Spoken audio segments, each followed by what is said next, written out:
श्री स्वामी समर्थ. श्री गुरुदेव दत्त. तुम्हा सर्वांचं खूप खूप मनापासून स्वागत आहे आपल्या निष्ठा या युट्यूब चॅनलमध्ये. बघा, कर्ज ना खरंच कोणीच हौस म्हणून घेत नाही की मला कर्ज घ्यायचं आणि घेतलं. त्यामागे खूप काही कारणं असतात. कोणाला घर घ्यायचं असतं म्हणून कर्ज घेतं, कोणाला गाडी घ्यायची असते, कोणाला एज्युकेशनसाठी लागत असतं कर्ज, तर कोणाला आजारपणासाठी. कारणं खूप सारे आहेत कर्जाचे आणि अशाच कारणांसाठी आपण कर्ज घेत असतो. आपण कर्ज बँकेकडून घेतो किंवा मग डॉक्युमेंट्स जर कमी जास्त असतील तर आपण सावकाराकडून म्हणजेच किंवा पतसंस्थेकडून कर्ज घेतो. आणि खरं सांगू, ज्यांनी कर्ज घेतलंय ना त्यांना माहितीये कर्ज घेणं खूप सोपं असतं, पण फेडणं खूप कठीण असतं.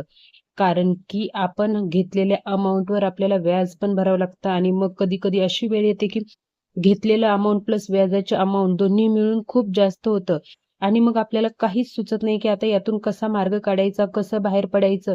कारण की आपल्या कर्जाची अमाऊंट वाढत जाते आणि अशा वेळी आपण डिप्रेशन मध्ये देखील जायला लागतो.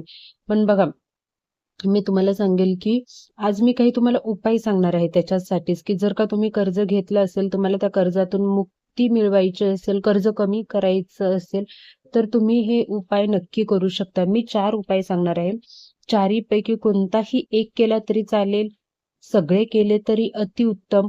पण एक करणार असाल ना, तर सगळ्यात शेवटचा जो उपाय सांगणार आहे ना, तो 100% प्रभावी उपाय आहे. त्याने ना खूप खूप लोकांना अनुभव आलेले आहेत. शेवटचा उपाय जर एकच उपाय करायचा असेल तर मी सांगेल की तुम्ही शेवटचाच उपाय नक्की करा.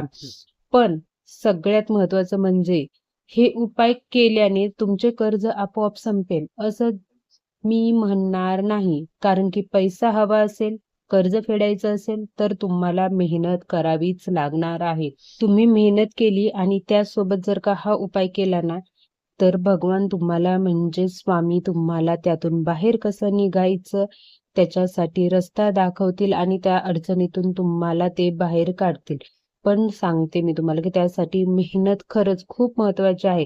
जर तुम्ही फक्त हा उपाय केला आणि मेहनत घेतली नाही तर तुम्ही त्या कर्जातून कधीच बाहेर पडू शकणार नाही. तर मेहनत करा आणि सोबत हे उपाय करा. तर चला आता आपण बघूया की आपल्याला कोणते उपाय करायचे आहेत जेणेकरून डोक्यावरच्या कर्जाचं ओझं कमी होणार आहे. हळूहळू कमी होईल आणि एक दिवस ते नक्की संपेल. त्यामुळे तुम्ही हे उपाय करा, सोबत मेहनत करा. मेहनतीला परमेश्वराची साथ नेहमी मिळते. तर चला आता उपाय सांगते मी. टोटल 4 उपाय आहेत. त्यातला शेवटचा सगळ्यात प्रभावशाली असा उपाय आहे आणि सगळेच उपाय तुम्ही केले तर तुम्हाला त्याचा फरक अजून लवकर जाणवेल. तर सगळ्यात पहिला उपाय काय आहे? गायत्री मंत्राचा जप. याचं आता गायत्री मंत्र तर तुम्ही नेहमी बोलत असताल. भरपूर घरामध्ये गायत्री मंत्र नेहमी बोलला जातो. मग तुम्ही म्हणाल की आम्ही तर गायत्री मंत्र म्हणतो, आमच्या घरात रोज गायत्री मंत्र बोलला जातो, मग आमचे कर्ज कसे कमी होत नाही? तर बघा, आपल्याला गायत्री मंत्राचं पठण एका विशिष्ट पद्धतीने करायचं आहे. गायत्री मंत्राचा जप एका विशिष्ट पद्धतीने करायचा आहे. त्यासाठी तुम्हाला वेगवेगळ्या 5 गुलाबाची फुलं घ्यायची आहेत, वेगवेगळ्या रंगाची 5 गुलाबाचे. बघा, ते तुम्हाला हारवाल्याकडे, फुलवाल्याकडे इझिली मिळून जातील. जर त्याच्याकडे नसतील वेगवेगळ्या प्रकारचे तर तुम्ही त्याला आणायला सांगा.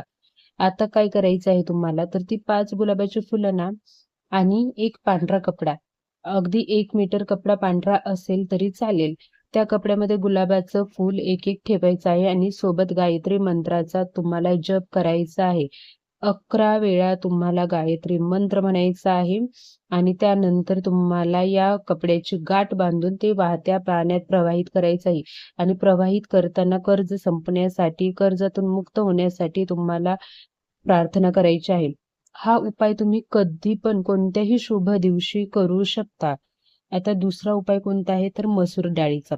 मसूर डाळीचा उपाय कधी करायचा आहे, तर मसूर डाळीचा उपाय तुम्हाला सोमवारी करायचा आहे. कारण की हा उपाय महादेवाच्या पिंडीवरती तुम्हाला करायचा आहे. महादेवाच्या पिंडीला मसूर डाळ अर्पण करायची आहे. असं केल्याने देखील कर्जातून मुक्तता मिळते, कर्ज कमी होतं असं मानलं जातं. हे तुम्ही पिंडीवरती अर्पण करत असताना तुम्ही ओम नमः शिवाय, ओम नमः शिवाय असा मंत्र म्हणायचा आहे. आणि त्यानंतर डाळ अर्पण करून झाल्यानंतर 11 वेळा मंत्र म्हणून झाल्यानंतर तुम्हाला प्रार्थना करायची आहे की माझं कर्ज कमी होऊ द्या, माझं कर्जातून मुक्तता मिळू द्या, अशा प्रकारे. आता दुसरा उपाय काय आहे, सॉरी तिसरा उपाय, तर एक करदुडा घ्यायचा आहे काळ्या रंगाचा आणि एक नारळ घ्यायचा आहे. हा देखील खरंच प्रभावशाली उपाय आहे.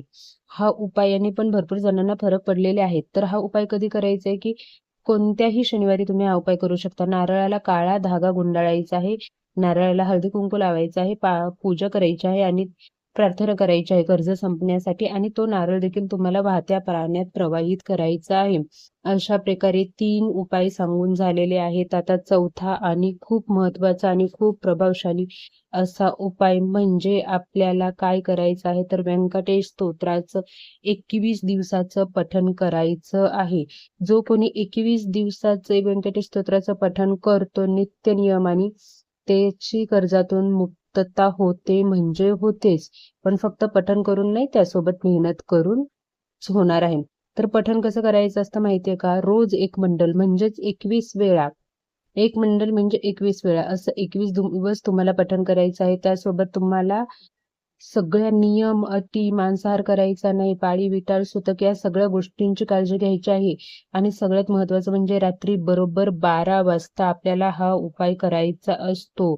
जर का तुम्ही व्यंकटेश स्तोत्राचं 21 दिवसाचं पठण केलं ना, तर नक्कीच तुमची कर्जातून मुक्तता होणार आहे.